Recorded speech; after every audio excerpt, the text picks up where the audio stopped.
Imagine करो, तुम एक सोल्जर हो, अपने ही ऑफिसर से नफरत करते हो, लेकिन मजबूर हो उनकी बात मानने के लिए।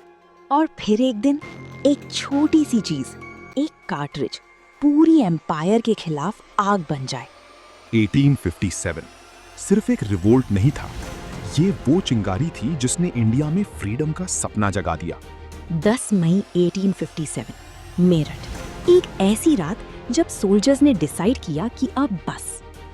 ये रिबेलियन इतनी तेजी से फैला कि दिल्ली, कानपुर, लखनऊ, झांसी, हर जगह ब्रिटिश रूल हिलने लगा।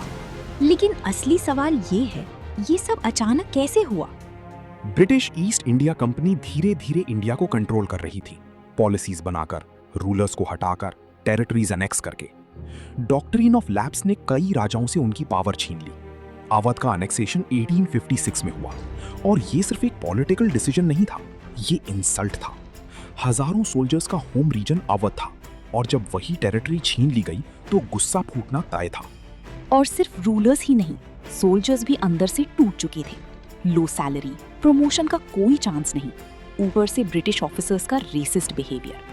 लेकिन जो चीज आग में घी डालने का काम बनी वो थी एनफील्ड राइफल के कार्ट्रिजेस।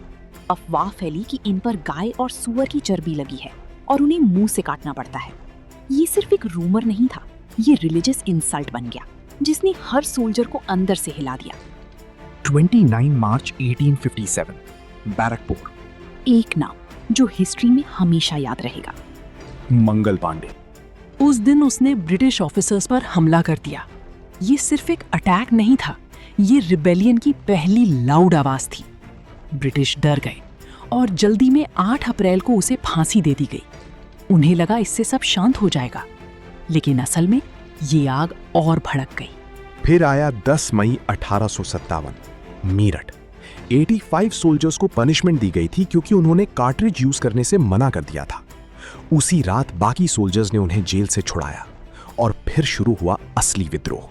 ब्रिटिश ऑफिसर्स पर हमला, बिल्डिंग्स में आग, केओस हर तरफ, और फिर ये भीड़ दिल्ली की तरफ बढ़ी। 11 मई 1857 दिल्ली। रेबल्स ने सिटी पर कब्जा कर लिया और एक बूढ़े बादशाह बहादुर शाह जफर को फिर से सिंबल बना दिया गया। लेकिन सोचने वाली बात यह है, क्या ये रिबेलियन पहले से प्लान्ड था या अचानक एक्सप्लोड हुआ? अलग अलग जगहों पर इतनी तेजी से रिबेलियन फैलना, क्या ये सिर्फ कोइंसिडेंस था? कानपुर में नाना साहिब का इन्वॉल्वमेंट, लखनऊ में इंटेंस बैटल्स, झांसी में रानी लक्ष्मीबाई की लीडरशिप, हर जगह अलग अलग लीडर्स, लेकिन एक ही एनिमी, ब्रिटिश। फिर भी कोऑर्डिनेशन पूरी तरह परफेक्ट नहीं था, रिसोर्सेज लिमिटेड थे, और ब्रिटिश धीरे धीरे कंट्रोल वापस लेने लगे। तो आखिर ये था क्या? एक म्यूटेनी या फ्रीडम स्ट्रगल? पहली थ्योरी ये कहती है कि ये सिर्फ सोल्जर्स का रिवोल्ट था, क्योंकि शुरुआत आर्मी से हुई और मेन इश्यूज भी मिलिट्री रिलेटेड थे। दूसरी थ्योरी इसे फर्स्ट वॉर ऑफ इंडिपेंडेंस मानती है, क्योंकि इसमें रूलर्स, सिविलियंस और आम लोग भी शामिल हो गए थे। ये सिर्फ आर्मी तक सीमित नहीं रहा। तीसरी थ्योरी ये कहती है कि ये पोअरली प्लान्ड अपराइजिंग था, जिसमें यूनिटी और कोऑर्डिनेशन की कमी थी। इसी वजह से ये अल्टीमेटली फेल हो गया। 1857 का रिबेलियन भले ही सफल नहीं हुआ, लेकिन इसने ब्रिटिश एम्पायर को हिला दिया। ईस्ट इंडिया कंपनी का अंत हो गया और इंडिया सीधे ब्रिटिश क्राउन के कंट्रोल में आ गया।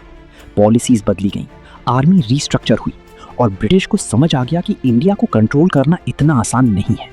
और सबसे इंपॉर्टेंट बात, इस रिबेलियन ने इंडियंस के अंदर एक थॉट डाल दिया, फ्रीडम का थॉट। एक ऐसा सपना जो 90 साल बाद 1947 में रियलिटी बना। लेकिन सवाल आज भी वही है, क्या 1857 सिर्फ एक शुरुआत थी या एक अधूरी क्रांति जो आज भी हिस्ट्री में गूंजती है?